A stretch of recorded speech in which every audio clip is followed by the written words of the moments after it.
Amima ni binti wa miaka 25.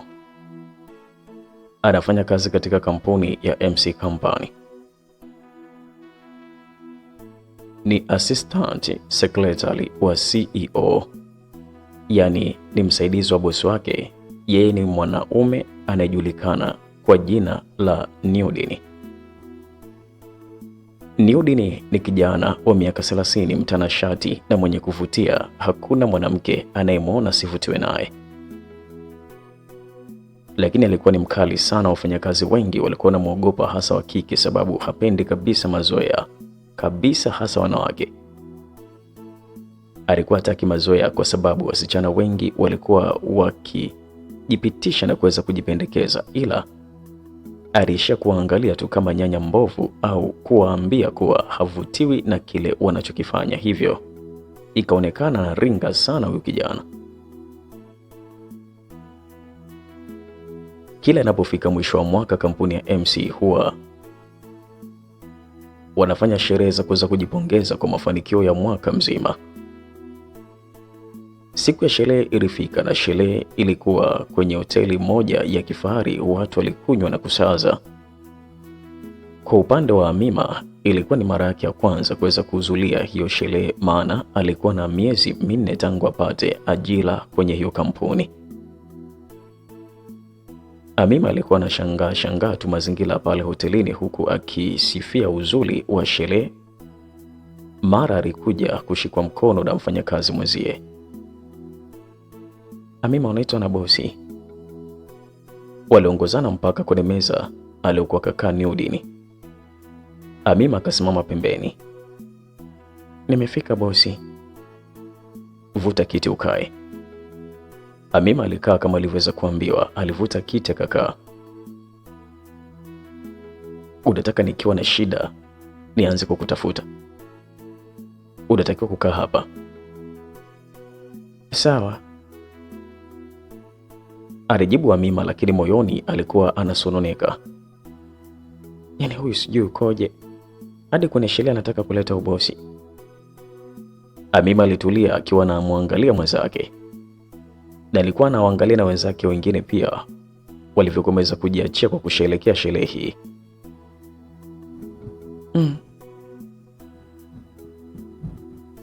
Hivi zile faili nilipeleka kweli ofisini kwako? Ndio ulipeleka. Mhasibu alisaini kweli zile karatasi? Ndio alisaini, na nimezirudisha ofisini kwako. Mazungumzo ya Nurdin yalikuwa na mkela sana Amima, ila hakuwa na uwezo wa kuweza kumwambia. Bado alikuwa anahitaji kibarua chake. Wakati wanaendelea na maongezi ya kazi, alikuja mzee mmoja akakaa kwenye meza yao na kuweza kusalimiana na Nurdin. Walipomaliza kusalimiana, Amina aliweza kumsalimia yule mzee. Mzee aliitikia, na baada ya hapo yule mzee akamuuliza Nurdin, mbona meza yenu imekaa imepoa hivi? Sioni yale mambo yetu, kuna shida gani hapa? Si unajua mzee, mimi situmii kilevi. Baada ya kujibiwa hivyo, yule mzee alimwangalia Amima usoni. Baada ya hapo akasema, vipi binti, na wewe ni kama bosi wako? Hapana, mimi natumia. Safi sana, afadhali umepata kampani. Nurdin, una sekretari mrembo sana na anajua kazi yake. Naona hata kwenye sherehe hachezi mbali kabisa na bosi wake. Alipita mhudumu, wakaagiza mvinyo. Baada ya dakika chache waliletewa. Yule mzee alipokea, akamimina kwenye glasi, na alipoweza kumimina kwenye glasi alimpatia glasi moja Amima. Amima ilipokea na kuweza kunywa yote kwa mkupuo. Wow, sio urembo tu, pia ni mnywaji mzuri. Sogeza glasi hapa nikuongeze. Amima alitaka kujibu, lakini akaogopa bosi atakasirika. Taratibu alisogeza glasi na kuweza kuwekewa tena mvinyo. Alikunywa mvinyo kama anakunywa maji. Akalewa kabisa na kuhisi kutosheka kabisa, lakini yule baba alitaka waendelee kunywa. Unaniangusha mrembo, acha nikuongeze kidogo. Yule mzee alimimina tena kwenye glasi. Amima alichukua. Alipotaka kupeleka glasi mdomoni, Nurdin alimpokonya glasi na kuiweka mezani. Bosi, wewe ni bonge la gentleman, lakini upunguze kuwa serious bwana. Unajua unatutisha wenzio mpaka tunakosa ujasiri wa kuongea na wewe. Amina aliongea kwa sauti ya kirevi sana huku akinyanyuka. Unaenda wapi? Huwezi hata kutembea. Nurdin aliuliza. Naenda shoni. Kwa hiyo utafika kweli? Mwache bwana, atafika tu, bado uko imara, alisema ule mzee. Amina aliondoka huku akiyumbayumba. Alipoweza kufika chooni, alimaliza haja zake kisha aliweza kurudi huku akiyumbayumba kweli kweli. Akapitiliza moja kwa moja mpaka kwa DJ, alafu akamwambia, zima mziki alafu nipeni mic, kuna jambo langu nataka kuliweka wazi siku ya leo. Amina, umelewa? Hebu nenda kakae kwanza. Jamani, nipeni nafasi kidogo tu. DJ alimuita msherehekeshaji wa sherehe akamwambia kuhusu ombi la Amina. Anataka kuongea nini? Sijui, labda ungemuuliza. Amina, unataka kuongea nini? Amina kujibu, alikopoa mic na kuweza kutoka na kuweza kuanza kuongea. Jamani watu wote, naomba mnisikilize. Leo na jambo langu muhimu kweli nataka kueleza wote mjue. Kila mtu alikuwa katulia kimya na kuweza kumgeukia Amina. Leo nataka niseme kile kilichopo moyoni mwangu, maana nimeshindwa kuvumilia mwenzenu. Leo nataka kuambia kuwa nimependa, kuna mtu nampenda sana. Kila ninapokuwa karibu naye huwa moyo wangu unakuwa na amani na farijika na kusahau machungu yote nilopitia. Ila ndo sina ujasiri wa kumwelekeza, ila leo nasema liwalo na liwe. Nurdin ni bosi wangu, nakupenda sana. Kila mtu alibaki kusema ha. Nurdin alimwangalia kwa hasira sana huku akiwa kakunja uso wake. Aliona kama kadhalilishwa vile, lakini yule mzee aliacha tabasamu usoni mwake na kuweza kusema, huyu binti ni jasiri sana. Hakuwa tayari kuweza kuumizwa na hisia. Akaamua kuweza kutoa mzigo uliokuwa ndani ya moyo wake. Kazi kwako Nurdin. Kazi kwako Nurdin baba.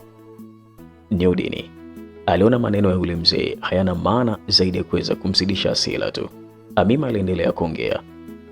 Wapo na mimi pembeni yangu au mbele yangu huwa najiona nina kila kitu na kusahau kuwa sina ndugu wa kuweza kunishika mkono, ila nasahau machungu pia ya kuwapoteza wazazi wangu wawili. Najua sina hadhi wala iwezekane kuwa na wewe, ila angalau nimesema yaliyopo moyoni mwangu. Nimetoa mzigo niloubeba kwa muda mrefu. Alizungumza hivyo Amina. Ibara mpenzi msikilizaji, kama wewe ni mpenzi wa kutazama mambo yetu yale ya Mizagamuo, yani unapenda sana kuungwa na magrupu ya video za Mizagamuo, basi karibu sana pale WhatsApp tukuunge na grupu letu kubwa kabisa ambalo linahusika na mambo ya Mizagamuo. Kwa hiyo gharama yake ni shilingi 15,000 tu. Kwa hiyo kama unayo hapo sasa hivi 15,000, basi njoo pale WhatsApp ni kuunge na grupu letu kubwa kabisa linalohusika na video za Mizagamuo za kupelekana moto za kibongo na za kizungu. Utazipata pale WhatsApp kwa gharama ya shilingi 15,000, unaungwa na grupu letu. Bana, karibu sana pale WhatsApp tukuunge na grupu letu kama wewe ni mdau, yani unapenda sana mambo hayo. Lakini kama wewe upendi mambo hayo ya kutazama video za Mizagamuo, watu wakipelekana moto live bila chenga pale WhatsApp kwenye grupu letu, basi unaweza kubaki hapa YouTube ukaendelea kusikiliza tusimulizi. Lakini kama unapenda, njoo na 15,000 kwa namba hii 07827197 na mwisho ni 94. Njoo pale WhatsApp mapema sana tukuunge na grupu letu kubwa kwelikweli linalohusika na mambo ya Mizagamuo. Lakini kupitia namba hiyo hiyo unaweza ukalipia pesa alafu ukaleta tu muamala wako pale ukauposti pale WhatsApp ukasimamisha lipia naomba kuungwa mapema sana. Unaungwa, unaendelea kupata burudani. Muda huo utakaoungwa unapata burudani ndani ya grupu. Changamka, njoo na 15,000 07827197 na mwisho ni 94. Njoo pale WhatsApp mapema sana ili kwamba uweze kuungwa na grupu letu kubwa kwelikweli linalohusika na mambo ya kupelekeana moto, mambo ya kibongo na ya kizungu. Kila mtu alibaki mdomo wazi. Waligeuka na kumwangalia bosi wao Nurdin. Wakati huo Nurdin alikuwa akiangalia pembeni kabisa. lakini baada ya muda alikuwa anaangalia kule kule alikokuwa kasimama Amima. Alimwangalia kwa muda, kisha akageuza macho kuwaangalia watu waliokuwepo pale. Alipoona kila mtu anamwangalia, aliamua kuweza kunyanyuka kimya kimya na kuweza kutoka nje ya ukumbi. Alivyotoka, minong'ono ikaanza pale ndani. Kila mtu alitoa mambo ya moyoni mwake juu ya kile kilichoweza kutokea. Amima alikuwa kalikologa hivi, kawaza nini mpaka kaamua kuweza kufanya vile? Ameamua kutoa mzigo tu aliokuwa ameweza kubeba kwa muda mrefu, lakini tamgharimu watu walikuwa wakiongea mengi sana, mpaka Katerina rafiki wa Amima alikuwa naye akizungumza, na ndipo baada ya muda aliamua kwenda kumchukua Amima pale juu ya stage ili kwamba atoke yote nje. Mbona unanivuta wewe Katerina, hebu niache. Amima aliuliza kwa sauti ya kilevi sana. Hebu twende nje wewe, uone kwamba unamwaibisha bosi na wewe mwenyewe unajitafutia mabalaa hapa. Niache bwana. Katerina kuweza kumsikiliza kabisa. Amima aliendelea kumvuta. Amima, naomba usinisumbue, nitakupiga mingumi utapika hiyo mipombe yako uliokunywa. Katerina aliongea kwa hasira sana, maana aliona kama anazidi kujidharirisha tu na kila mtu alikuwa anamwangalia. Amima alikuwa mbichi sana kuweza kutoka, lakini Katerina alimvuta kwa nguvu mpaka nje. Walipofika nje, walichukua taksi na kwenda moja kwa moja mpaka nyumbani kwake. Hivi umeanza lini kunywa pombe kiasi hiki?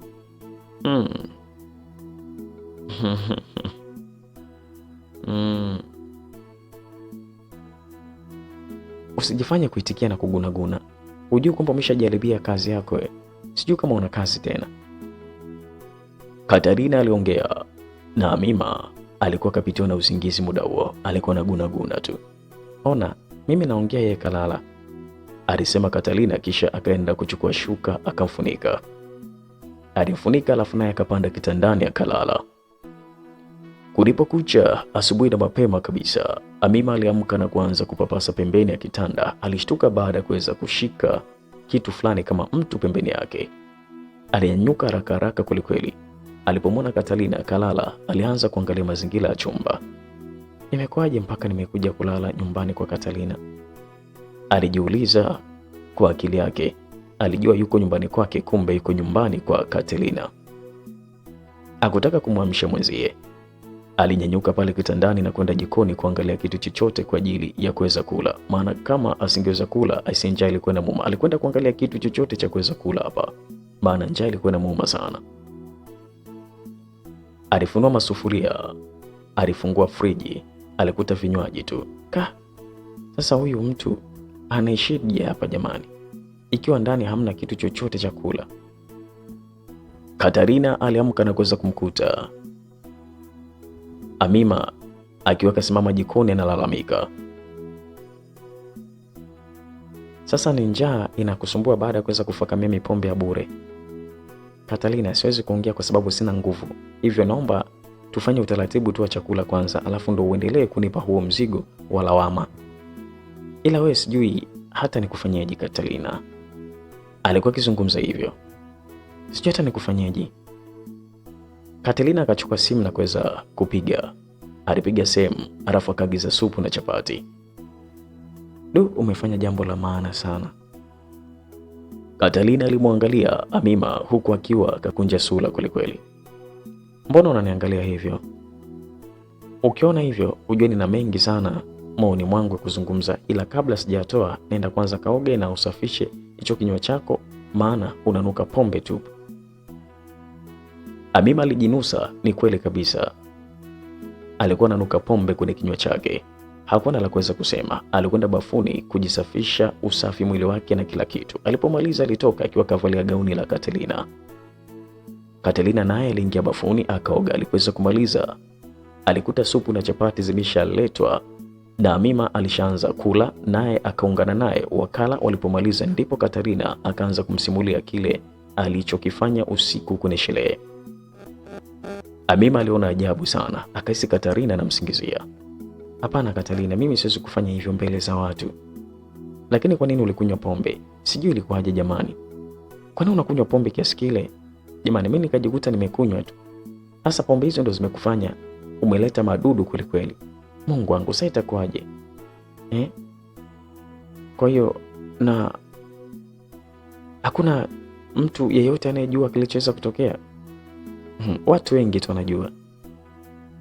Bosi pia alisikia kila kitu.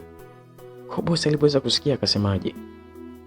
Amima aliuliza maswali mfululizo.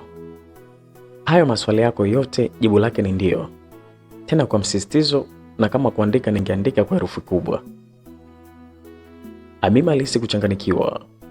Alisimama na kuanza kutembea hovyo kama mtu anayetafuta kitu. Katalina alikuwa akimtazama tu. Katalina, nitafanya nini mwenzio, na sura yangu nitaiweka wapi mimi?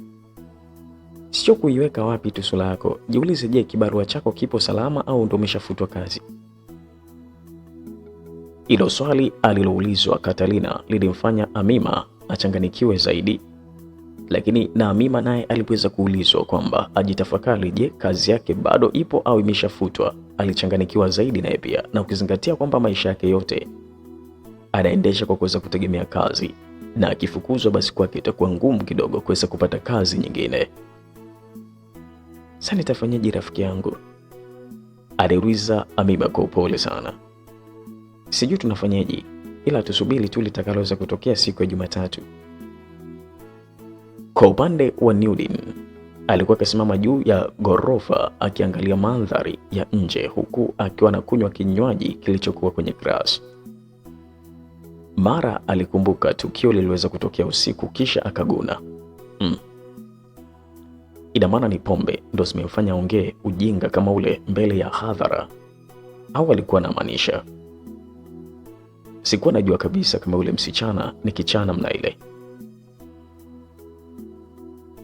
Nitashughulikia jambo hili itakapoweza kufika Jumatatu, maana itakuwa gumzo, kila mfanyakazi atalizungumzia anavyojua yeye na kila mmoja atakuwa kalichukulia kivyake. Ila sikutegemea kabisa kama Amima angekuwa mpuzi kiasi kile. Nurdin aliongea vile kana kwamba akachukizwa, lakini usoni mwake alionyesha akitoa tabasamu kwa mbali kabisa. Je, tabasamu la Nurdin linamaanisha kwamba kuvutiwa na kitendo cha Amima, au lile tabasamu lina maana nyingine? Weekend yote ilikuwa chungu kwa Amima, kwani hakutamani kabisa kurudi kwake. Alibaki kwa Katarina na alikuwa hana raha kabisa, na ikabidi Katarina apate kibarua cha kuanza kumbembeleza na kuweza kumliwaza. Katarina nimerikoroga, kila ninapowaza jinsi ya kuweza kujitetea na kosa majibu. Unafikiri kwamba nikifukuzwa kazi nitaishi vipi hapa mjini? Maana ni yatima mimi. Utakiwi kuwaza sana, tusubiri neno kutoka kwa bosi, na kama ikitokea utafukuzwa kazi basi nitakusaidia kuweza kutafuta kazi sehemu nyingine. Unavyonipa moyo basi lazima nikupe moyo. Mimi na wewe tumetoka mbali sana Amima, umenielewa? Ni kweli, lakini kumbuka mimi sina ndugu. Ndugu yangu ni wewe. Hata kama nikifa sasa hivi, wewe ndio utakuwa mrithi wangu mimi. Amima na Katalina waliangaliana huku machozi yakitaka kuwatoka wote wawili, maana wote walikuwa yatima. Walikutana wakiwa wadogo na kuweza kulelewa pamoja kwenye kituo cha watoto yatima. Walikuwa pamoja na kupendana sana. Waliishi kituoni mpaka walipoweza kupata mdhamini. Basi waliondoka pale kituoni na kwenda kusoma kwenye mashule ya bweni. Hatimaye walimaliza shule na wakaenda chuo na kuanza kujitegemea. Usiku wa siku ya Jumapili, Amima alikosa usingizi. Alisongwa sana na mawazo. Alikata tamaa kuweza kurudi kazini, maana hakuwa anaelewa nini cha kuweza kufanya, na hakuna aliyewahi kuweza kufanya ujinga akaachwa salama zaidi ya kuweza kufukuzwa kazi na kufutwa kabisa. Alichofanya, alichukua karatasi na kuweza kuandika barua ya kuacha kazi, kisha akaikunja vizuri na kuweza kuiweka ndani ya pochi yake. Hakutaka kabisa Katerina ajue kuhusu swala la kuweza kuacha kazi, maana alijua kwamba atampa moyo wakati anajua kitakachokwenda kutokea. Kulipokucha asubuhi, waliamka pamoja wakajiandaa. Wakati wa kuweza kuondoka, Amima alikaa kitandani. Asa mbona unakaa? Katalina, nisije nikakuchelewesha, wewe tangulia tu. Acha ujinga. Natanguliaje kwa mfano? Kwani unataka kufanya nini? Hakuna kitu kibaya ninachotaka kuweza kufanya, ila sitaki kuwa kazini. Nitakuja kwa kuchelewa. Wewe unataka kufanya kosa juu ya kosa. Acha wewe hivyo tu. Jamani Amima, mbona tulishaongea hili na tukakubaliana kuwa tusisikilize kauli yoyote zaidi ya kwenda kusikiliza kauli ya mwisho ya bosi? Au unaogopa macho na midomo ya watu? Inawezekana ikawa hivyo, lakini sijali sana kuhusu watu. Watasema nini au wataongea nini? Ninachoogopa ni kuweza kukutana na Nurdin. Na ukumbuke mimi ni sekretari wake. Nikifika ni lazima nikutane naye. Kwa hiyo ukichelewa hutokutana naye, si ndio? Katarina, utachelewa wewe. Nenda, mimi nitakuja. Katarina aliamua kuondoka, akamwacha Amima akiwa na tafakari jinsi ya kuweza kufika kazini na kuweza kukabiliana na macho ya watu pamoja na bosi. Ilipofika majira kama saa 2, Amima aliamua kuweza kutoka na kuweza kuelekea kazini. Alichukua usafiri, lakini alishukia mbali kidogo na ofisi zao zilizopo jirani kabisa na hapo aliposhukia, na ndipo akaanza kutembea kwa mguu, tena kwa mwendo mdogo mdogo sana. Akiwa barabarani anatembea, mara gari ya bosi wake ilimpita. Alimwona Nurdin akiwa kamkazia macho kwelikweli. Hii ilimpa hofu zaidi, akajikuta anasimama na Nurdin hakuweza kusimamisha gari, aliendelea na safari yake tu. Asi hapa hakuna wema hata kidogo, lakini hakuna namna kuweza kupeleka hii barua ya kuweza kuacha kazi. Ni bora nipeleke tu. Amima alilipitisha jambo hilo kichwani kwake, akatembea haraka haraka kuwahi. Alipofika kila mtu alimwangalia na wengine walicheka sana. Alijisikia vibaya. Alijilaza maeneo fulani hivi kwanza kuweza kutuliza msongo wa mawazo. Baada ya muda aliinuka na kuanza kutembea. Aliwapita wenzake na kwenda moja kwa moja mpaka ofisini kwake. Muda huo huo alifika. Habari za asubuhi Amima. Salama. Bosi anakuita ofisini kwake.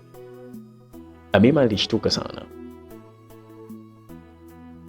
Kwani anajua kama nimefika? Ndiyo. Alikuwa akasimama kwenye dirisha la ofisi yake akakuona ulivyokuwa unaingia. Katarina aliingia akawakuta wanaongea. Vipi, uko sawa? Ndio niko sawa, ila naenda kuonana na bosi. Wote wawili waliangaliana usoni. Katarina alimshika begani kwa kuweza kumtia moyo. Usijali, kila kitu kitaenda sawa tu. Amima kujibu kitu. Alifungua pochi yake akatoa ile barua aliyokomeza kuiandika na kwenda nayo moja kwa moja mpaka kwenye ofisi ya bwana Nurdin. Alibisha odi akakaribishwa. Alifungua mlango akaingia. Wakati huo kijasho chembamba kilikuwa kikimtoka mpaka kwenye viganja vya mikono. Nurdin alimpokea kwa macho, alimwangalia kwa kila hatua aliyokuwa anaipiga mpaka alipoweza kufika mbele ya meza yake. Amima alikosa hata ujasiri wa kuweza kusalimiana. Alijinamia chini na Nurdin aliendelea kumwangalia kama mtu ambaye alikuwa na tafakari jambo la kuweza kuongea. Amima alipoweza kuona kimya kimezidi, ilimbidi aongee. Samahani kwa kile kilichoweza kutokea, mimi naamua kuacha kazi. Nurdin alizidi kumkazia macho. Hakutegemea kama Amima angeweza kujihukumu mwenyewe. Alichokifikiria ni kuwa angeomba msamaha kama wanachofanya watu wengine. Unajua madhara ya kuacha kazi? Najua kuna haki zangu nitapoteza, alijibu Amima huku akikabisi barua kwa Nurdin. Nurdin alipokea, akaifungua na kuweza kuisoma kilichoandikwa. Alipoweza kumaliza, aliichana ile barua vipande vidogo vidogo na kuiweka juu ya meza yake. Amima alishangaa na kuweza kujiuliza kwa nini kachana. Ina maana kwamba hataki niache kazi au sasa anataka kufanya nini? Safisha ofisi alafu uende ukaendelee na kazi, alisema Nurdin akinyanyuka kwenye kiti chake na kuweza kutoka ofisini. Amima hakuamini kabisa alichokisikia kutoka kwa Nurdin. Ilikuwa ni kama ndoto kwake. Jamani, mbona sielewi? Eti kasema safisha ofisi yangu alafu nenda kaendelee na kazi. Hivi ni kweli au naota? Amima alisogea mpaka kwenye zile karatasi zilizochanywa na kuweza kuzishika. Hivi ni kweli karatasi hizi zimechanwa kweli? Kachana, inamaanisha kwamba mimi bado ni mfanyakazi wa hapa? Amima aliongea huku akiwa na furaha kubwa kabisa. Alianza kufanya usafi haraka haraka huku alikuwa anaomba kwa furaha kwelikweli na kumshukuru Mungu kwa kile ambacho kimeweza kutokea. Nurdin alitoka Nurdin.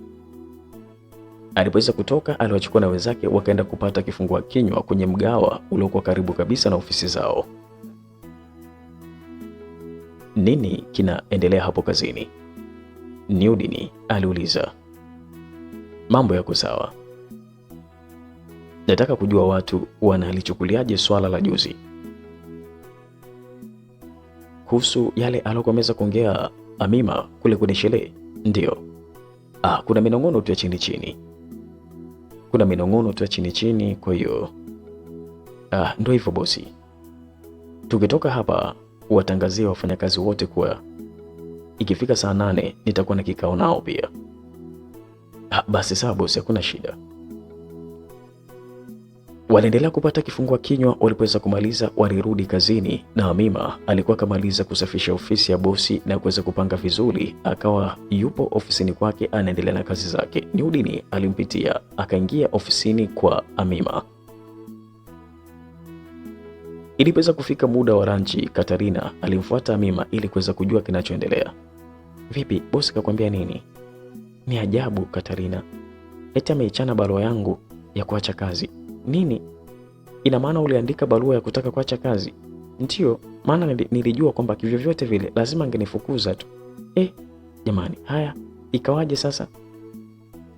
Na kakwambiaje sasa kuhusu kilichoweza kutokea?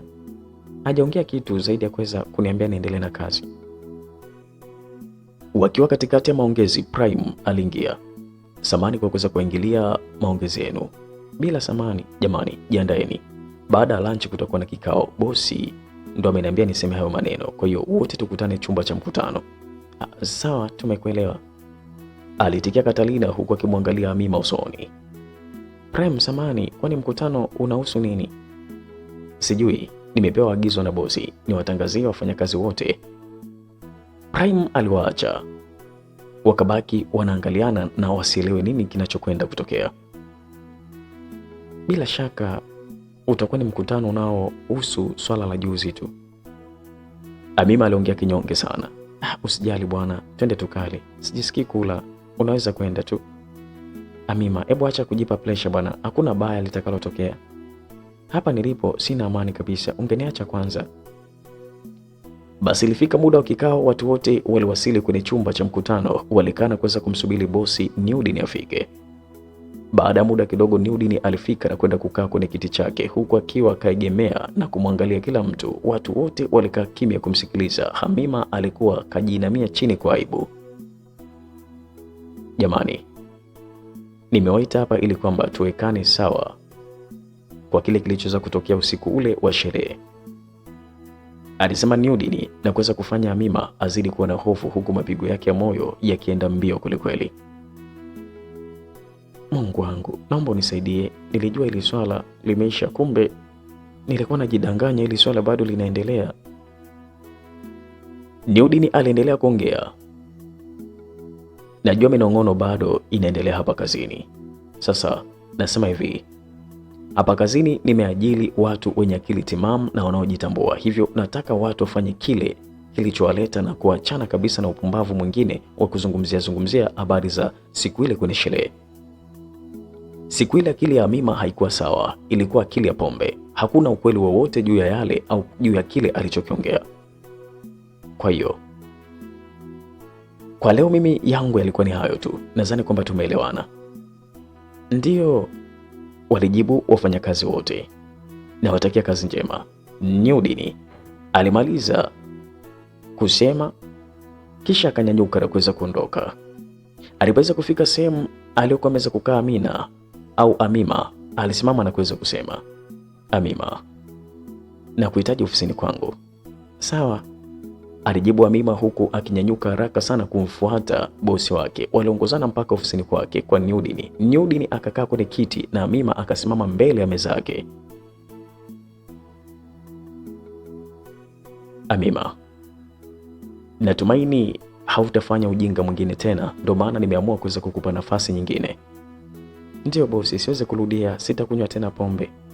Itakuwa vizuri, maana usipokunywa itakuwa bomba sana, na kama utaendelea kunywa basi utaendelea kuzalilika tu na mwisho nitakufuta kazi kabisa.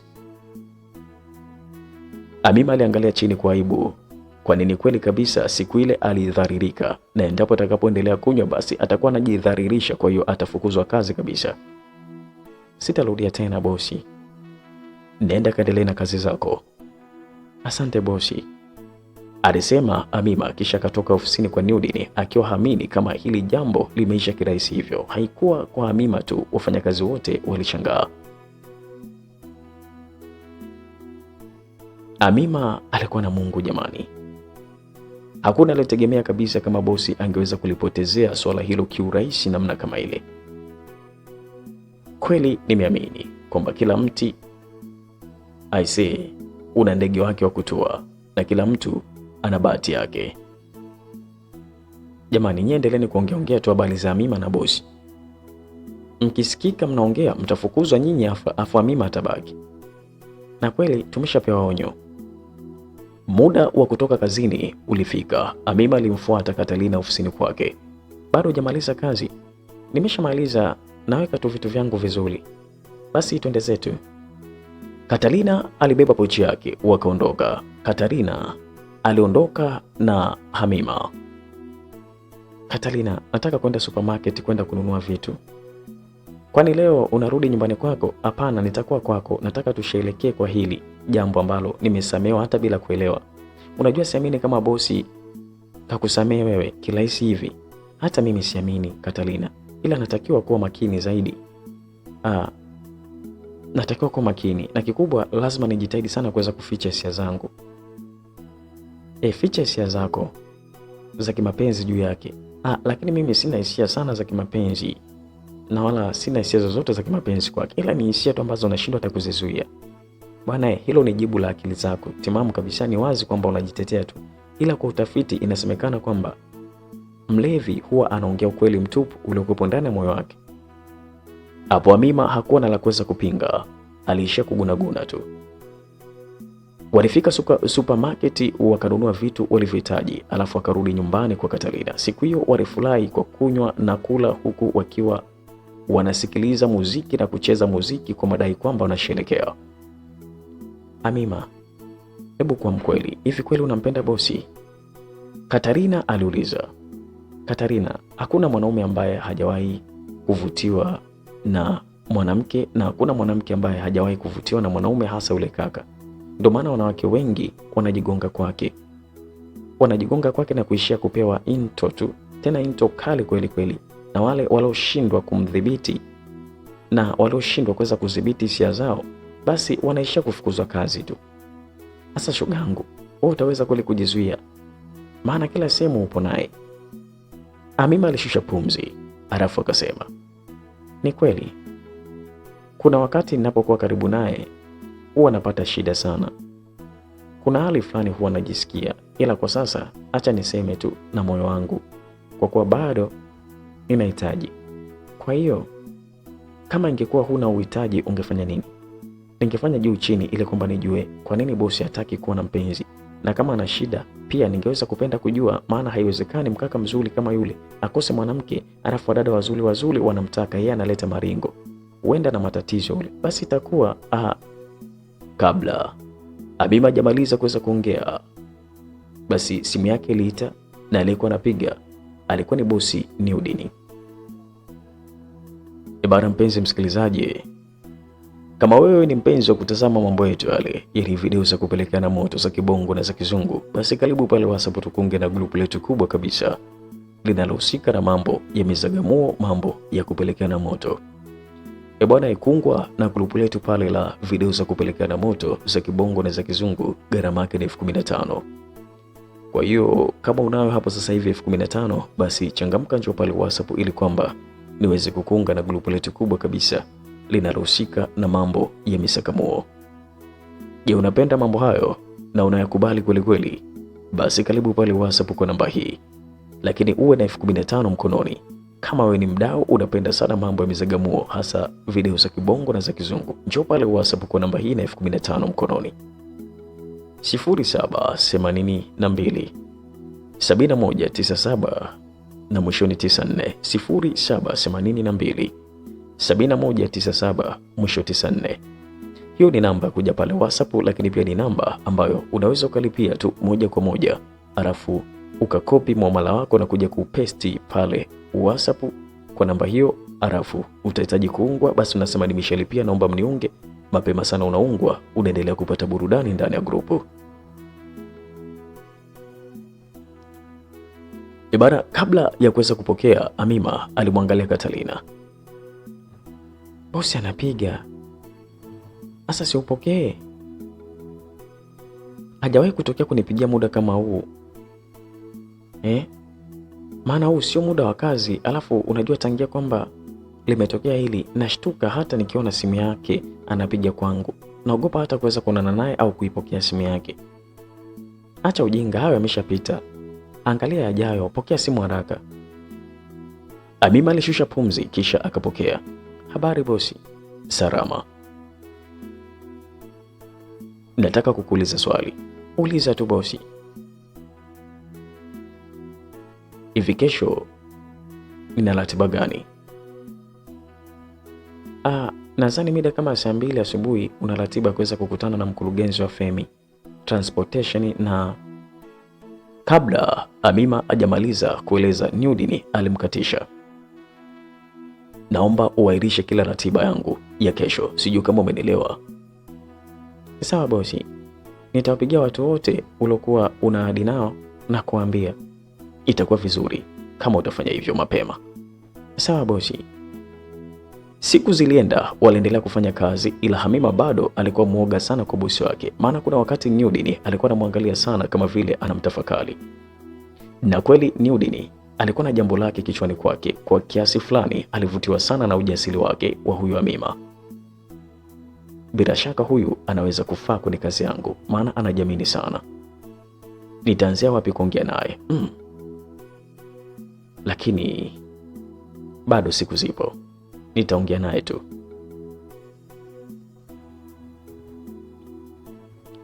Siku moja Amima akiwa ofisini kwake, Prime alimfuata na kuweza kukaa pembeni ya meza yake na kuanza kuzungumza naye. Miss Amima, niambie Prime, umependeza sana. Kupendeza kawaida yangu. Na ni kweli. Vipi leo tunaweza kwenda lunch pamoja? Sawa, lakini unajua mimi huwa naenda kwa mama ntilie huko kwenye vyakula vyetu vya bei chetu, wala siwezi kwenda kwenye vyakula vya bei kubwa. Sasa upo na mimi, una wasiwasi gani mrembo? Nyie. Na maana basi naweza nikaenda na nyie, kumbe una jambo lako tu. Alafu tusipoweza kuelewana tu, basi unaniachia mimi msala wa kuweza kulipa, alafu nakuwa nimeshakula chakula cha bei nyingi. Mimi hata siwezi hayo mambo. Alafu mwisho wa siku mimi naanza kukuosha masefuria sio na nini. Mimi siwezi bwana, bora nikale kwa mantilie bukubuku tu na enjoy. Amima, una vituko wewe. Huwa una vituko sana, na huwa unanikosha tu ucheshi wako kuzungumza. Prime, tupo kazini, hebu nenda. Staki bwana, nenda kwanza kazini kwako. Staki majanga na bosi mimi. Poa basi, ila ukifika huo muda tutaonana. Haya, usijari. Mara Nurdin aliingia ofisini kwa Amima, alafu akamwambia, Amima, muda wa lunch kuna sehemu nataka twende. Sawa bosi, alijibu Amima huku akimwangalia Prime usoni. Prime alikuwa anamcheki tu Amina. Prime, umeona sasa, na mhasibu naye kaweka mambo sawa. Tumeshamaliza kila kitu. Sawa, hamna shida. Okay, we Prime, baada muda hebu njoo ofisini kwangu pale. Basi Nurdin na Prime waliongozana wakaenda ofisini kwake. Hawa walikuwa ni watu wa masiala tu. Alisema kwamba bosi kaweka mambo sawa, alikuwa ni Amima anamwambia Prime, na Prime akasema kuna shida, hata ukienda naye huyo poa tu. Waliongozana Prime pamoja na huyu Nurdin kuelekea mpaka huko ofisini. Kiukweli hapa sielewi kwamba sijui Prime habari yake imeisha maana pengine kuna mambo labda pengine Nurdin amehisi kwamba yamezungumzwa hapa, lakini bosi alikuwa kamzidi kete mfanyakazi wake. Basi ilipoweza kufika majira kama saa 7 kasoro, Nurdin alimwambia Amima aondoke. Amima alichukua pochi yake na kuweza kutoka nje haraka sana, akijua kwamba wanatoka na bosi wake wanaenda kwenye mambo ya kazi kama siku zote, lakini siku hiyo ilikuwa ni tofauti. Walikwenda kwenye hoteli moja nzuri kweli kweli. Amima alikuwa anashangaa tu, maana hakuwahi kabisa kuingia kwenye hoteli kubwa kama ile, zaidi ya kuweza kuona kwenye TV tu. Alikuwa anaona kwenye TV hoteli kubwa kama zile au kwenye majarida ya upasho au kupitia tu kwa mbali kweli kweli akiwa anapita pita. Basi walikwenda na kuweza kukaa sehemu muhimu kweli kweli, na mhudumu alifika kwa ajili ya kuweza kuwahudumia. Aliwapatia menyu na kila mmoja alichagua chakula anachokihitaji pamoja na vinywaji. Bosi, kwani leo kuna watu unakutana nao? Amima aliuliza kwa sauti ya chini sana, na Nurdin aliacha tabasamu kwa mbali, kisha akanyanyua glasi ya kinywaji chake akanywa kidogo. Unahisi kwa kukalili ninaweza nikawa na kikao? Hebu usikalili namna hiyo bwana. Hapana, nilitaka kujua, maana hii haikuwa kwenye ratiba. Siku moja sio mbaya. Bosi na sekretari wake tukatoka kama hivi kwa ajili ya kuweza kufly, au wewe unasemaje? Amima alishangaa sana, maana haijawahi kabisa kuweza kutokea siku kama hiyo, na ndo mara ya kwanza. Hivi kesho ratiba yako unasemaje? Unaniuliza mimi? Mimi ndo nikuulize wewe, ratiba yako inasemaje juu yangu? Amima alimuuliza Nurdin na Nurdin alimuuliza Amima. Ratiba yangu sijui yako. Kwa nini sio ya kwako? Amima alimuuliza Nurdin kana kwamba hakuweza kuelewa swali. Nimesema hivi, ratiba yako wewe. Okay, mimi baada ya kutoka kazini sina ratiba yoyote. Hiyo ya kazini niachie mimi. Nilihitaji kujua baada ya kazi. Baada ya kazi mimi nitakuwa free. Aha. Wazazi wangu wanakuja siku 2 zijazo. Wanakuja kunitembelea. Wow, ongela sana bosi. Ongela sana mliokuwa na wazazi. Mna raha sana. Huwa natamani sana wazazi wangu wangekuwepo. Huenda na mimi ningedeka. Hivi ni kweli huna wazazi? Ndio, walifariki kwa kuweza kupigwa na radi na kuniacha mimi nikiwa mdogo sana. Oh, pole sana. Nimeshapoa, ni mipango ya Mungu tu. Kwa hiyo baba na mama walifariki siku moja?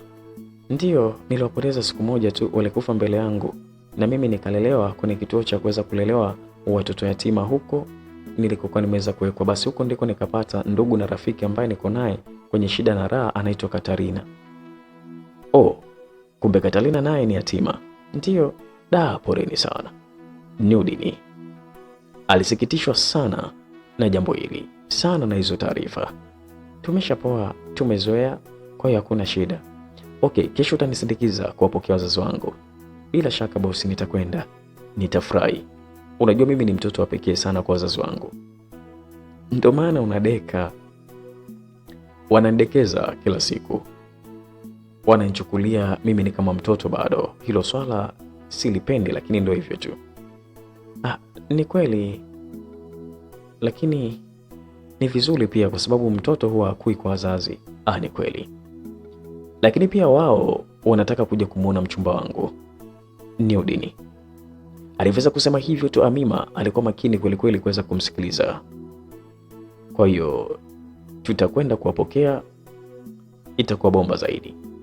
Jamani bosi, tutakwenda kuwapokea na huyo mchumba wako? Hapana. Hapana kabisa. Oh, atakuwa nyumbani anawaangalia wako zake? Hapana. Ilikuwa nahitaji mtu wa kuweza kuigiza kama mpenzi wangu mpaka pale wazazi wangu watakapoweza kuondoka.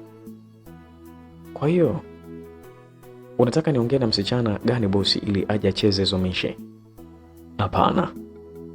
Sitaki uongee na mtu yeyote ule. Ningependa uwe wewe Amima.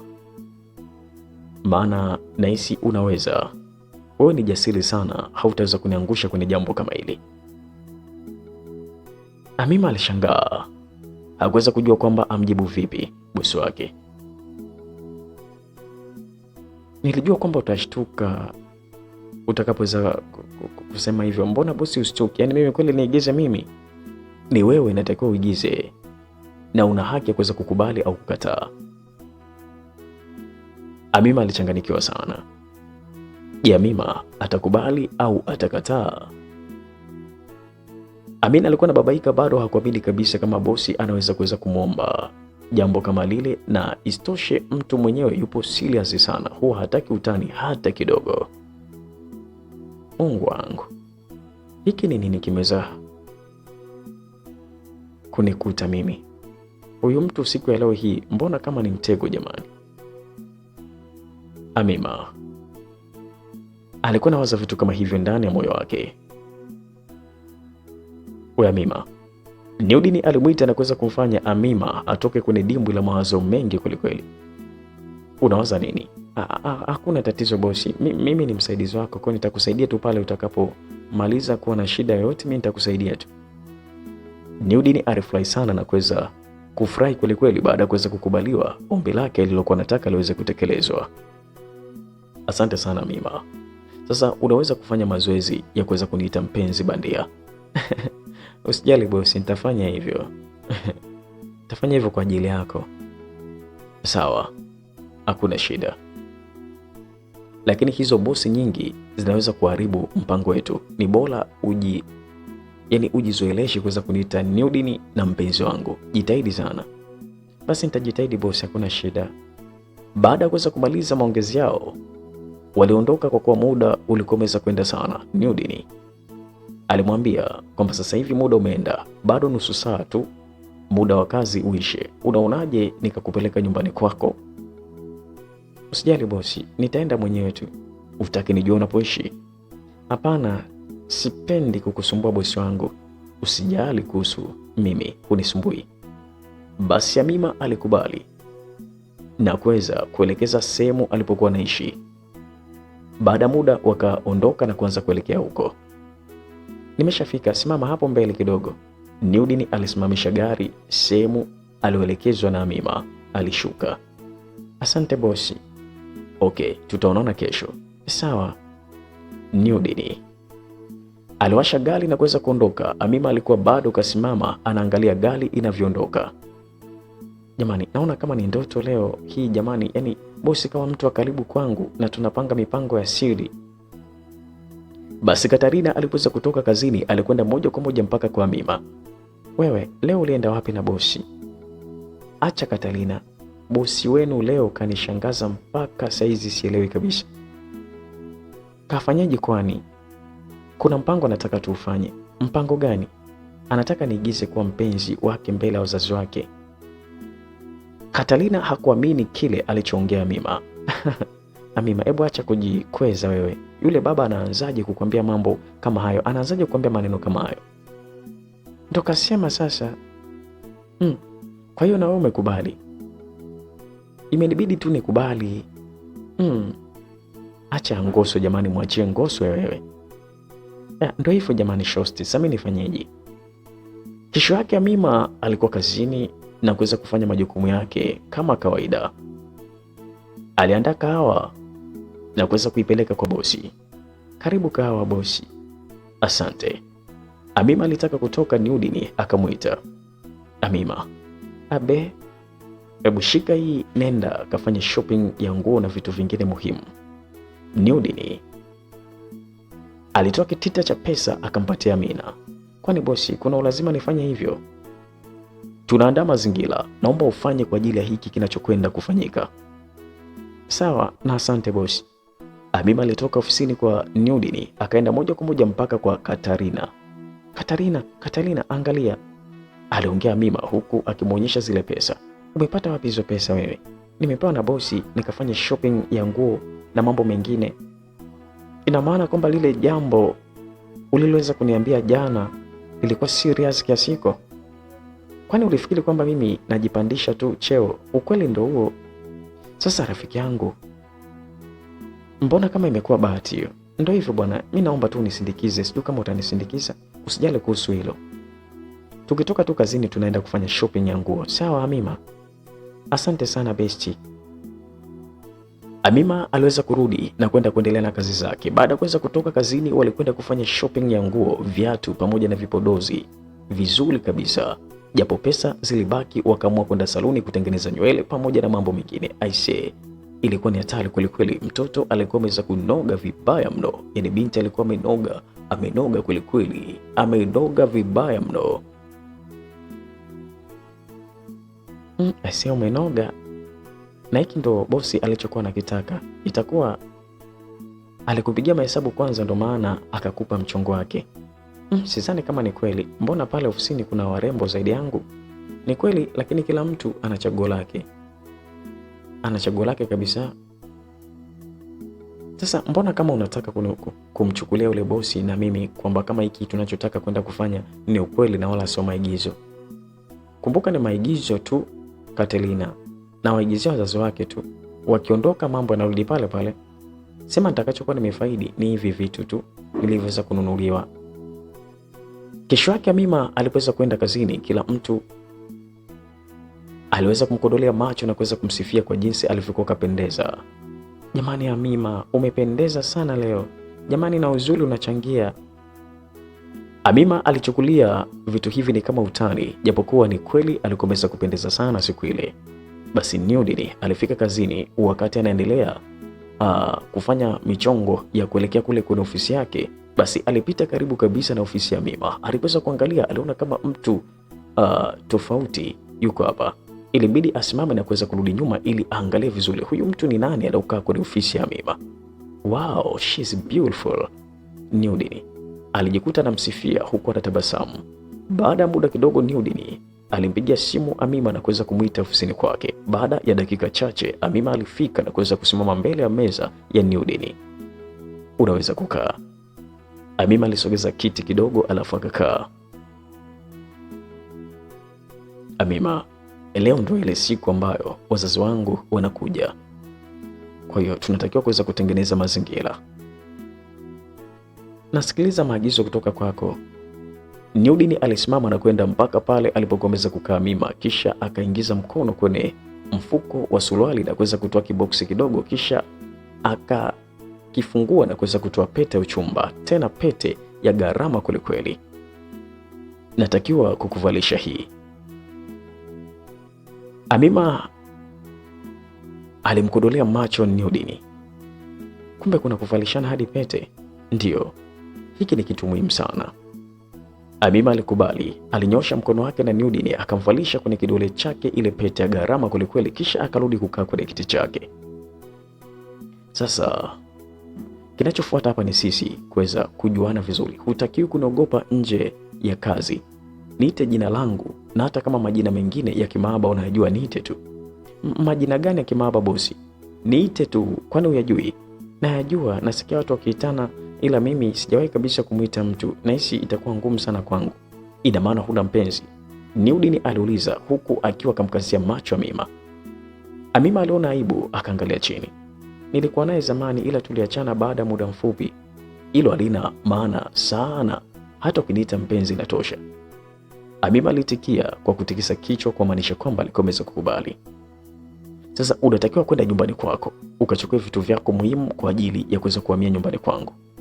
Kwa hiyo nahamia kwako? Ndio, unatakiwa kuwa karibu na wazazi wangu wanaokuja na wanatakiwa kukute pale ndani, na inatakiwa kuonekana kama tunaishi pamoja. Sawa sawa, hamna shida. Basi utaenda na dereva sasa hivi, ndio muda huu.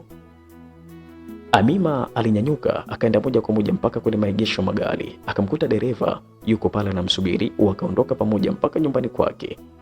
Akafungasha furushi la vitu vyake vyote muhimu na vingine aliweka vizuri kabisa, kisha wakasaidiana kuweza kubeba mzigo na dereva wakapakia kwenye gari na kuweza kuondoka.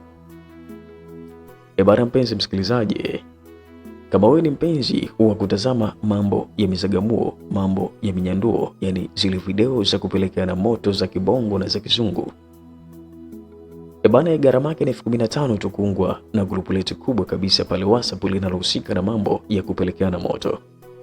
Kwa shilingi 15,000 ukija pale WhatsApp na kuunga na grupu letu kubwa linalohusika na mambo ya video za kupelekeana moto za kibongo na za kizungu, minyanduo mingi ya kutosha kweli kweli kwa mpalange, yani kama kawaida, kanga tukanga pale WhatsApp. Je, wewe ni mdau na unapenda sana mambo hayo ya minyanduo, mambo ya kupelekeana moto?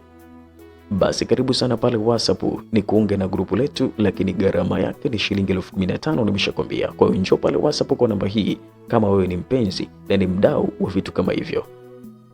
0782 7197 na mwisho ni 94. Bana, njoo WhatsApp sasa hivi, tuko online tunakusubiri wewe. Sasa sijui wewe unasubiri nini mpaka muda huu? Changamka, njoo na 15,000 ili tuweze kukunga na grupu la mambo yetu yale ya kupelekana moto ya kibongo na ya kizungu. Utapata ndani ya grupu letu kila siku mwezi mzima, na ndipo utalipia tena. Bwana, changamka na karibu sana. Tunazidi kusonga na huu mzigo mkali kabisa unaosema kwamba sitomsahau bosi alivyoweza kunipitisha kwa mpalange. Bwana, tunasonga na mzigo huu mkali kweli kweli, mkali kweli kweli.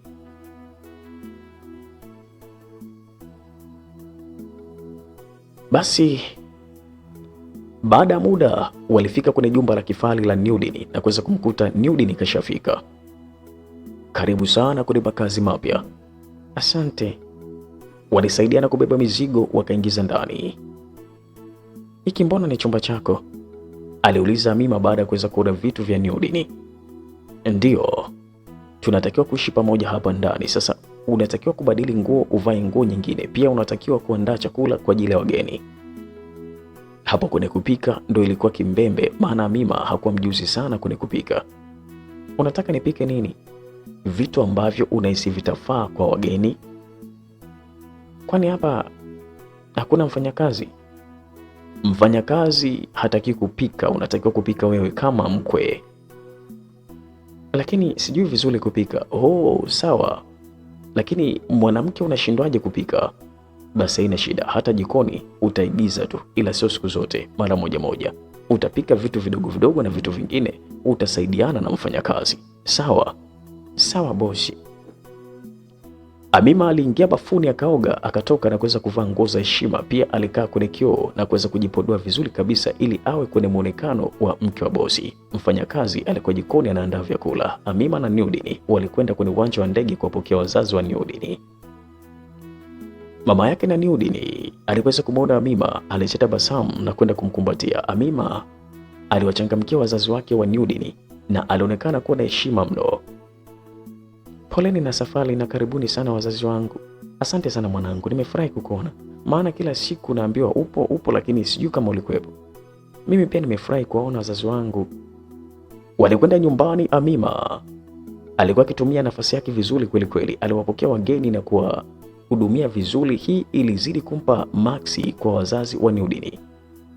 Walikula pamoja chakula cha jioni huku wazazi wa Nurdin wakijua mpishi alikuwa ni mke wao, yani mkwe wao, mke wa bwana Nurdin.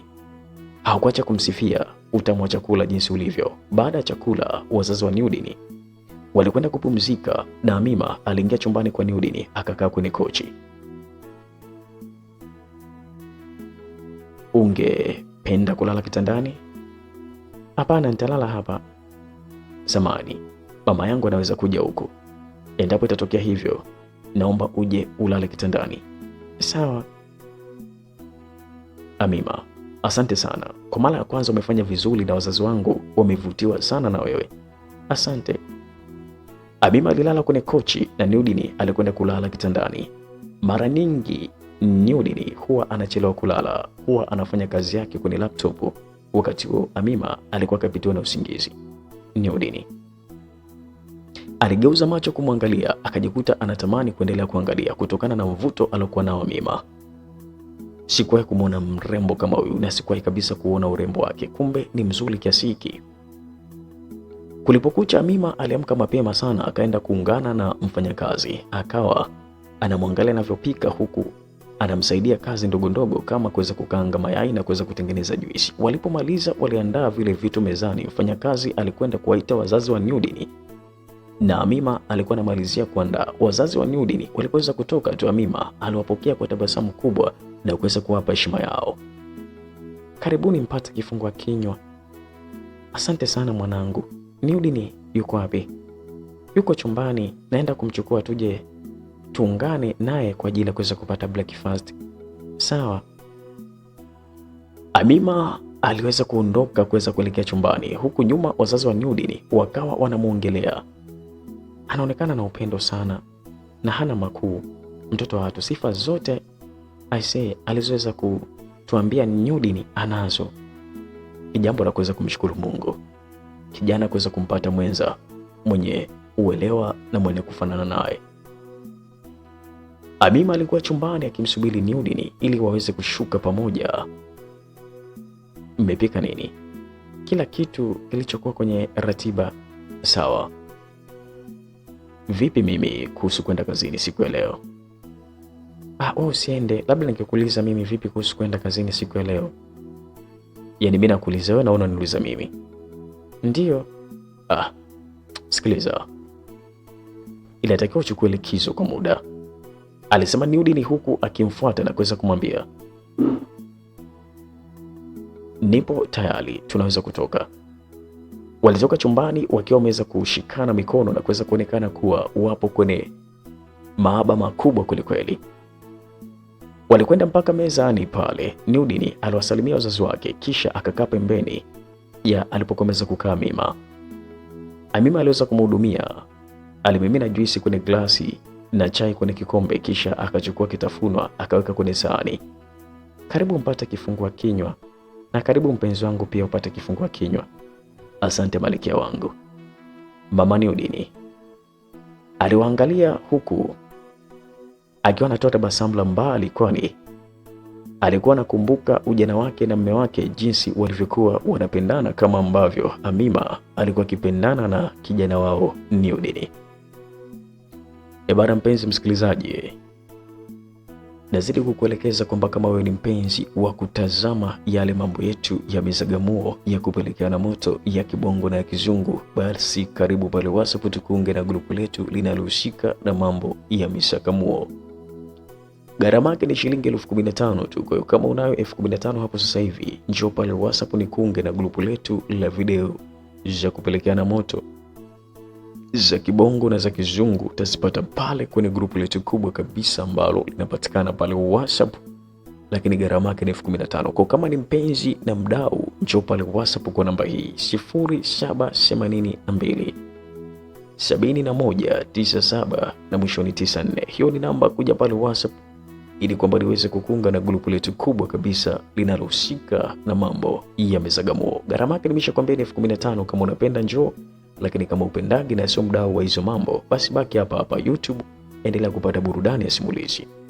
Bwana, simulizi yetu inaitwa Sitosahau bosi alivyonipitisha kwa mpalange. Bwana, leo tulikuwa katika sehemu ya kwanza. Nini kitakachoendelea? Basi tukutane katika sehemu ya pili, lakini kwa sehemu ya kwanza imeishia hapa.